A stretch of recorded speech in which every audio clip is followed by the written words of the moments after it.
conheci o Diário da Manhã em 1939, quando era instalado, funcionava na esquina da Avenida General Neto com a Avenida Brasil, em Passo Fundo, num prédio antigo, onde depois surgiu o prédio da Casa Yankee. Ali eu conheci. Eu passava na frente, eu devia ter uns 12 anos, 13 anos, e ficava impressionado pelo barulho da máquina, da impressora, era uma Marinoni que fazia aquele barulho, trac, trac, trac, trac, trac, imprimindo o jornal. E aquilo me chamava a atenção, acho que já era a minha vocação para trabalhar em jornal.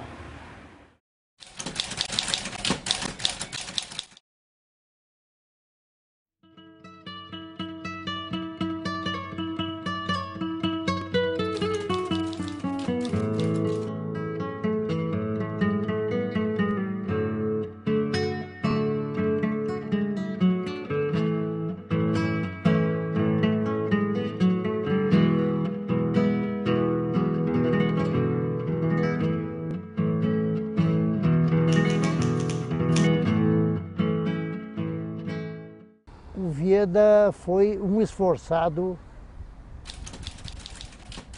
telegrafista, funcionário público federal, e sempre ele perseguiu uma linha de coerência com tudo que se lhe apresentava na frente dele. João Romão Vieda foi uma figura exponencial, ao menos para mim. Eu era menino não devia ter lá por volta de 17, 18 anos, e eu trabalhava no Diário da Manhã. Na época, o seu João Romão Vieda trabalhava na Rádio Passo Fundo. E, ao que me consta, a Rádio Passo Fundo tinha um equipamento. Eu, todo final do dia, eu ia até a rádio para falar com o seu João Romão, para ele me fornecer, em forma de telegrama, eram as notícias nacionais e internacionais, que a Rádio Passo Fundo tinha um equipamento para receber essas notícias. Aí nós levávamos as notícias para o jornal e desenvolvíamos no jornal essas informações que nos eram transmitidas através do seu Vieda. A partir mesmo de 52, ele já trabalhava em jornal e trabalhava nas horas de folga no jornal e regularmente como telegrafista dos Correios. Naquele tempo não tinha internet, tudo era no código Morse. E ele, como telegrafista dos Correios, nas horas vagas, ia captar as notícias do mundo inteiro no código Morse. Aquele barulhinho que é feito, a nova geração não conhece, mas era uma coisa extraordinária. Não era qualquer um que podia traduzir aqueles picar de barulho em palavras e letras. Nos tornamos amigos, ele depois foi para Tapejara. Nós fomos embora para Tapejara, ele foi agenciar o Correio lá. Foi como gerente do Correio. Daí Tapejara não tinha uma rádio, não tinha comunicação com nada, ele já montou um grupo lá. Se uniu ao prefeito, ao pessoal que representavam a cidade, e aí montaram lá um programa Voz de Tapejara. E eles faziam lá em casa.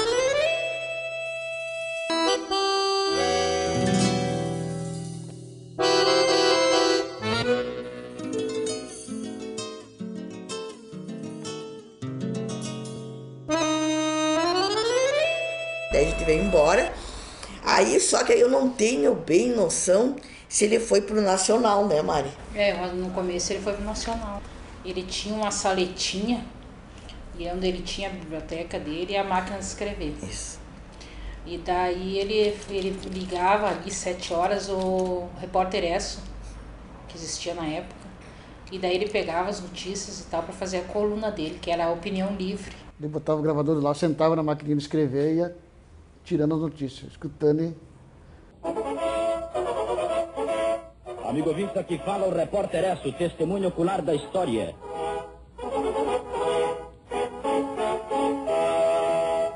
...1941, Os japoneses atacam a base norte-americana de Pearl. 1954. Suicídio de Getúlio Vargas. Eu lembro dele assim sentado ali no trabalho dele com a máquina de escrever, né? E aqueles dedos corriam assim, sabe? Ele tinha uma facilidade, né? De concatenar os dedos com a inteligência e a capacidade de jornalista. Quando entrou na academia, ele atuava em atividades aí, ele era do Lions Club, ele escrevia para o Nacional.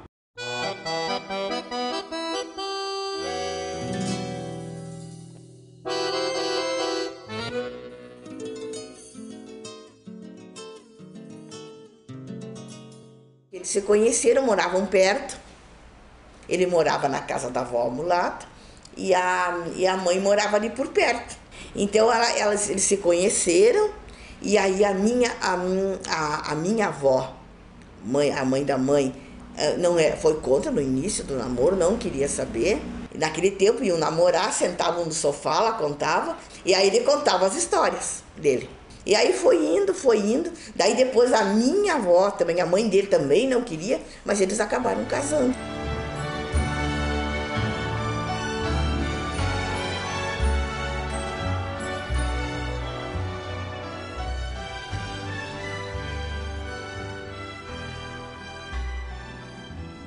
A mãe sempre conta que eles me levavam no serviço de carrinho, porque naquela época não tinha babá nem nada, quando eu nasci eles me levavam, e eu ficava do lado da mãe assim, da caixa postal ali, da caixa, no caixa que ela atendia, e eu ficava do lado.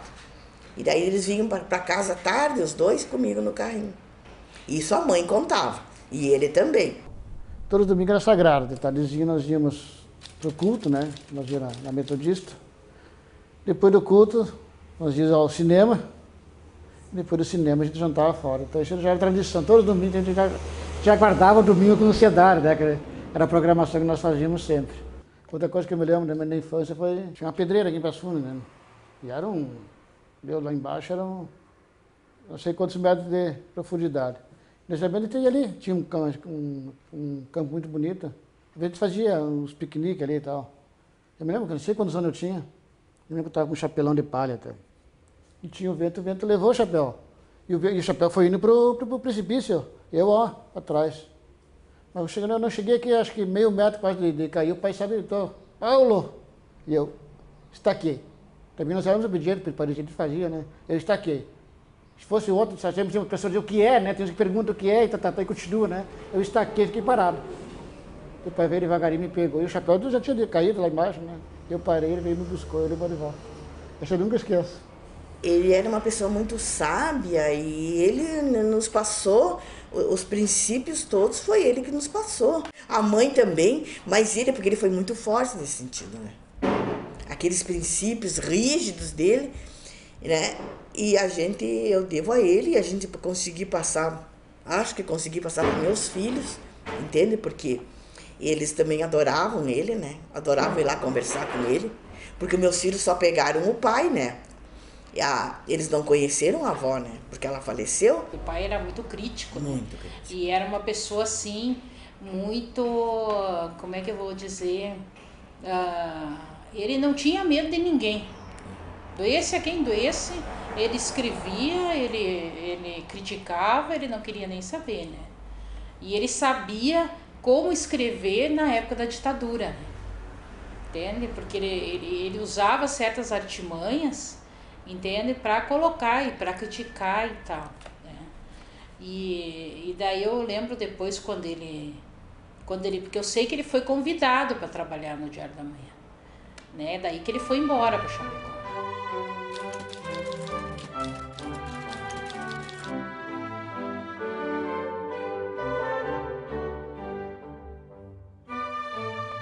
O Veda, na realidade, foi um dos que se considera hoje precursor da imprensa chapecoense, da imprensa, digamos assim, atual. Claro, não considerando a imprensa antiga, que era aqueles jornais mais semanários, né? Ou de cada 15 dias ou um mês.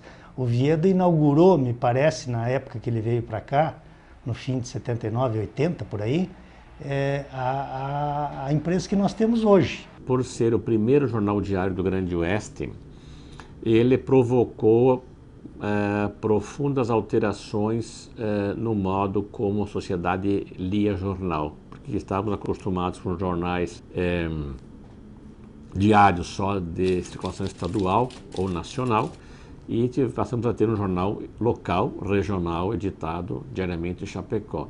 Isso gerou mudança nas relações do poder político e do poder econômico com a mídia. As notícias e as matérias que ele conduzia no jornal, né, eram sempre de alto interesse, sem trazer notícias que causavam grandes polêmicas, mas assim taxativa, séria, honesta, com imparcialidade. Um fato interessante que eu perguntei na ocasião, por que escolheram Chapecó, Santa Catarina, o primeiro jornal do Diário da Manhã?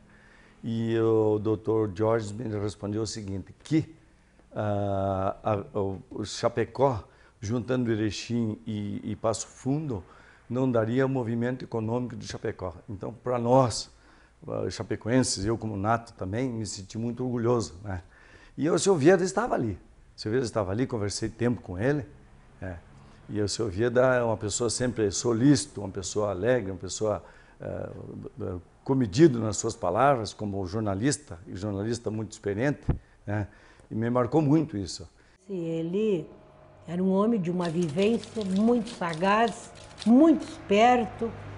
Às vezes fazia de meio que não escutava, mas ele sabia o que ele ia colocar no seu jornal, como é que ele iria comandar, inclusive, a sua equipe.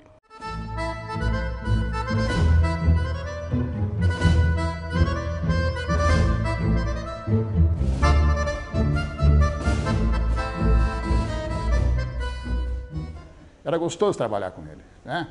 E, inclusive, uma outra característica muito importante do seu Vieda, enquanto gerente da empresa, do jornal, era o extraordinário espírito de equipe que ele tinha. Ele gostava da equipe dele, defendia os seus companheiros, né? Ele defendia. Às vezes acontecia de alguém lá do jornal reclamar de uma matéria que foi feita, a pessoa chegava lá, às vezes, alguém aí bem posicionado, de nível socioeconômico elevado, pessoas às vezes que pensam que o mundo gira em torno do seu umbigo, né? Chegava lá no jornal, falando grosso, quem é que fez essa matéria aqui? O seu Vieda, tenha bondade, cidadão, senta aí. Olha, essa é uma matéria do jornal. O responsável sou eu. Então, qualquer assunto, o senhor resolve comigo. Não, eu quero saber quem que fez. Quem que mandou? Quem mandou fui eu. Quem fez não interessa. Porque eu me recordo uma ocasião de uma denúncia que foi feita de um profissional que estava agindo de forma fraudulenta em Chapecó, na área da saúde aí, e esse senhor chegou no jornal de uma maneira grosseira e falou, quem é que fez? Não, a matéria do jornal. Ele nunca chamava o funcionário na frente de alguém para humilhar, nunca fez isso. Chamava em particular depois. Então ele disse, não, é do jornal. Mas quem é que fez? Quem que mandou? Quem mandou fui eu. Mas o senhor tem todo o direito, a lei de imprensa vigorava fortemente naquele tempo. Ele disse, não, mas existe a lei de imprensa que faculta a qualquer pessoa que se sinta atingida por uma matéria ocupar o mesmo espaço para se defender, né? Dentro do mesmo assunto, não tirando o foco do assunto em questão, se defender. O senhor pode usar o mesmo espaço, nós faremos aqui já uma entrevista com o senhor vai mostrar a sua versão. Não, eu vou processar. Vai processar? Então o assunto não é mais comigo. O senhor, sua daqui, rua daqui do jornal. Agora só converso com o senhor em juízo, só na justiça. E tem mais uma coisa, já que o senhor foi grosseiro, saiu uma vez a denúncia da sua fraude, mas nós já temos informações e provas de que o senhor, ele usava muito essa expressão do Rio, daqui do Sul, né? O senhor é useiro e vezeiro de tratar mal o povo e agir de forma fraudulenta. Então agora saiu essa matéria, a partir de hoje vai sair todo dia uma matéria falando mal do senhor. O cidadão baixou a cauda da bolinha, se retirou do jornal, nunca mais apareceu, nunca mais tocou no assunto. Essas eram coisas do João Vida, né?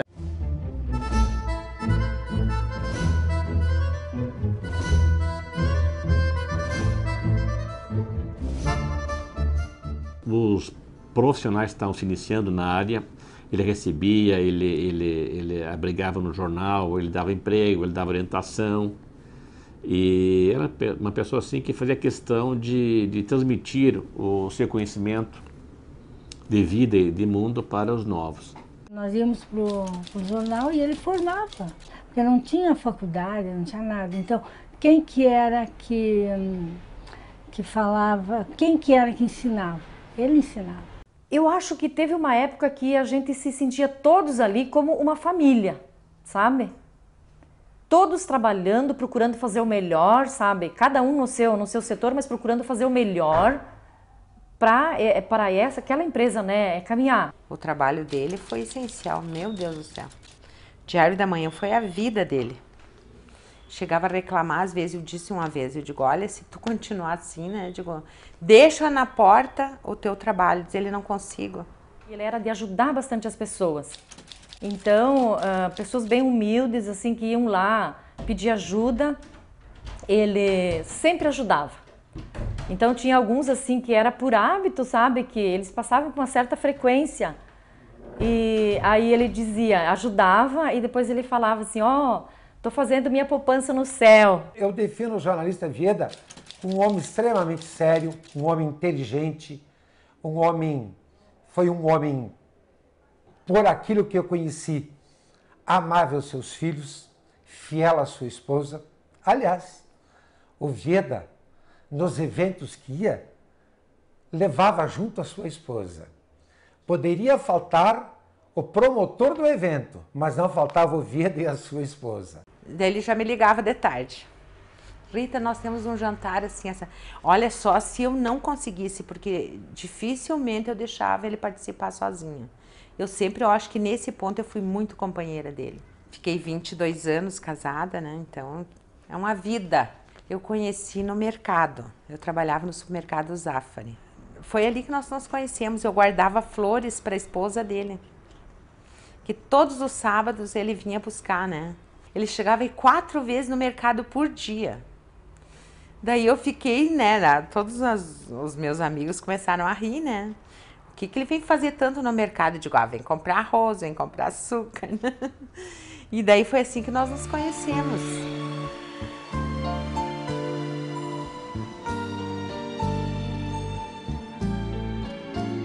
Eu, como filho, definiria ele como um pai amoroso, um pai carinhoso e, acima de tudo, um pai dedicado, sabe? Se tu queria ver meu pai bravo com a gente, é que a gente viesse do colégio uma advertência, alguma coisa, teu filho não entregou o trabalho, não fez o estudo tal, né? Meu Deus, isso ele ficava horrorizado, né? Para ele era... Entanto, quando eu nunca me esqueço as cenas que é sempre bem presente, que a gente sempre estudou em colégio estadual, né?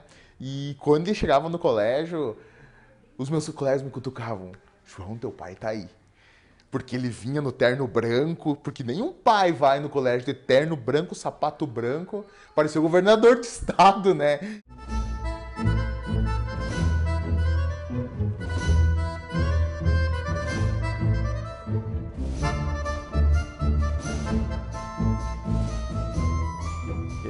Ele andava sempre bem vestido.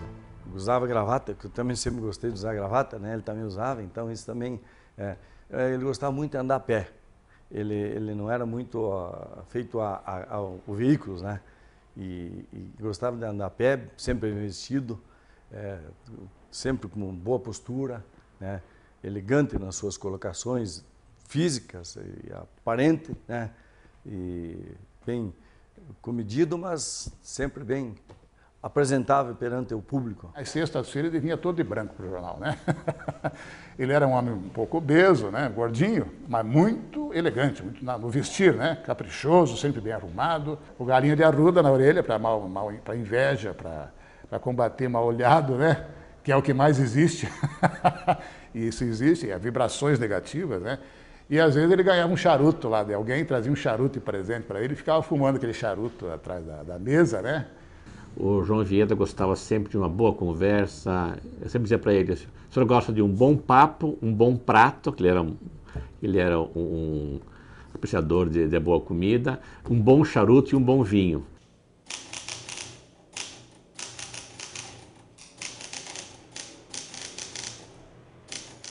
Sua coluna no jornal era lida por todos na cidade.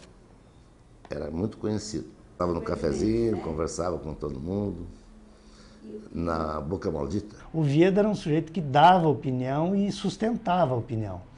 Ele participava muito também na vida aqui do cafezinho, então ouvia opiniões de um lado e outro, e da cidade, na época era uma cidade muito pequena. Portanto, ele acabava se informando de tudo, né?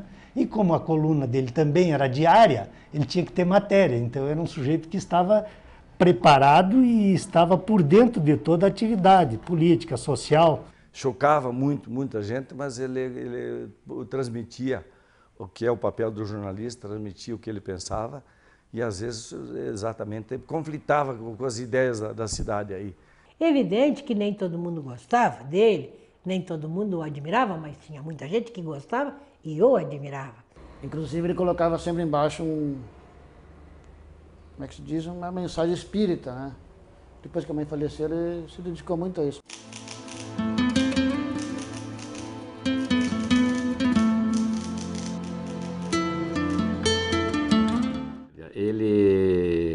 Ele não tinha nenhum título acadêmico, não tinha graduação, pós-graduação, doutorado, mestrado, mas ele tinha um repertório cultural extraordinário. Ele era um homem que lia muito.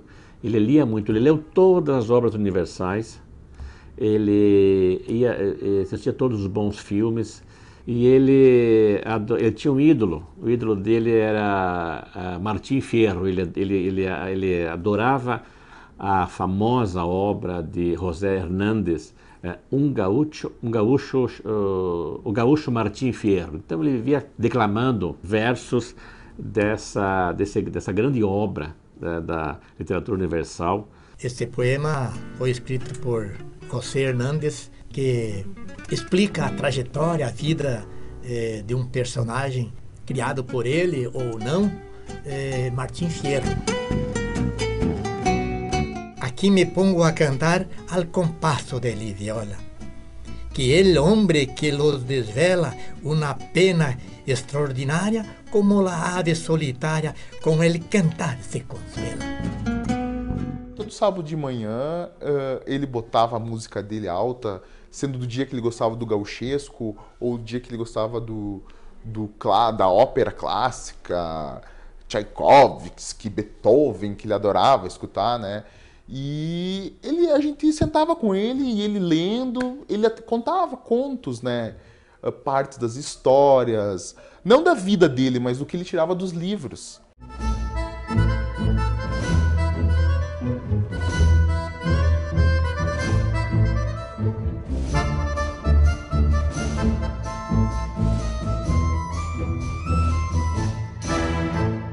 Ele não encontrava com quem discutir.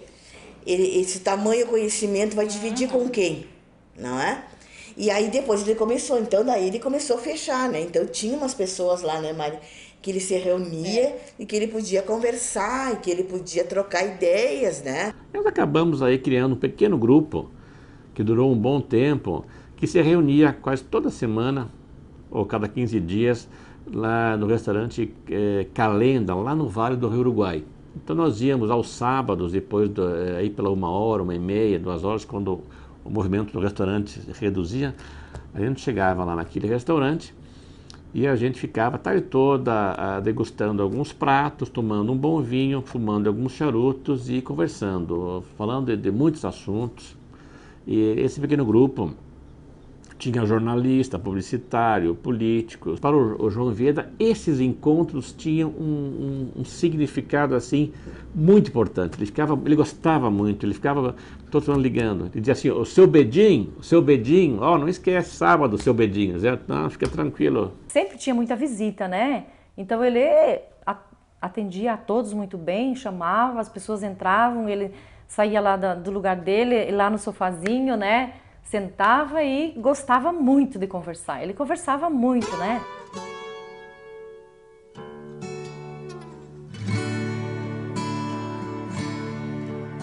Lá vai uma chalana, bem longe se vai. Às vezes o faturamento caía, né? E às vezes verbas que eram para entrar não entravam, às vezes o jornal tinha que assumir algumas despesas extras, adiantamento para funcionar em dificuldades, uma coisa ou outra. Então estava um momento um pouco difícil, entenderam de fazer uma auditoria, fazer algumas mudanças no jornal, mas foi uma coisa assim feita de maneira muito abrupta. Eu me lembro que chegaram alguns senhores de nariz empinado no jornal, criando um clima constrangedor, até nos tratando mal, todo mundo dentro do jornal, e criaram lá de repente um cargo de assessor da diretoria para o seu Vieda, uma forma camuflada de ir aos poucos afastando ele. E então, em função daquilo, ele entrou num processo de depressão e foram se agravando, ele se afastou do jornal, ele não suportou ficar naquela situação ali. Eu acho que isso abalou muito, né? Porque as pessoas foram, né, saindo aos poucos e tal, e no final ele acabou saindo também. Então, eu acho que sim, com certeza isso abalou. Eu assinei o seu jornal por sua causa, durante todo o tempo, enquanto ele viveu. Quando ele desapareceu, o jornal também desapareceu. A vida do jornal era ele.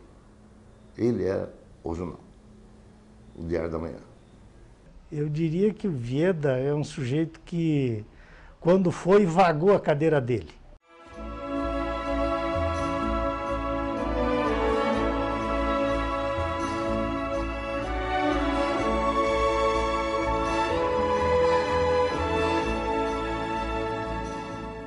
A última coluna que ele fez às 9, eu acho que deu infarto nele às 11, né? É, no Sul Brasil.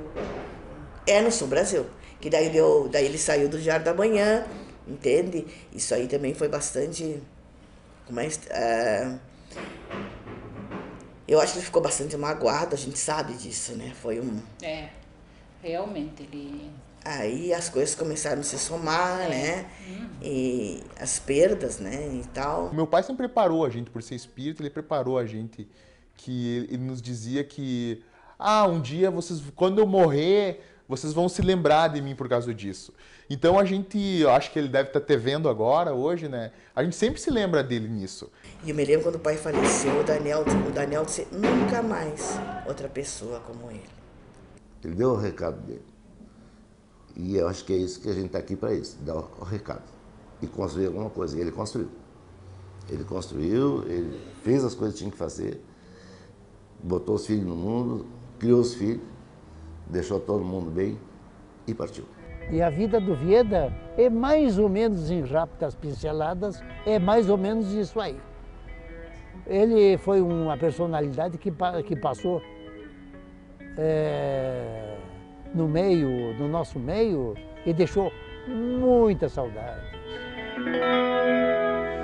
Eu passo a vida recordando de tudo quanto ali deixei. Cachoeiro, cachoeiro, vim ao Rio de Janeiro pra voltar e não voltei. Mas te confesso na saudade das dores que arranjei pra mim. Pois todo o pranto dessas mágoas ainda irei dançar as águas do seu Itapemirim. Meu pequeno cachoeiro, vivo só pensando em ti.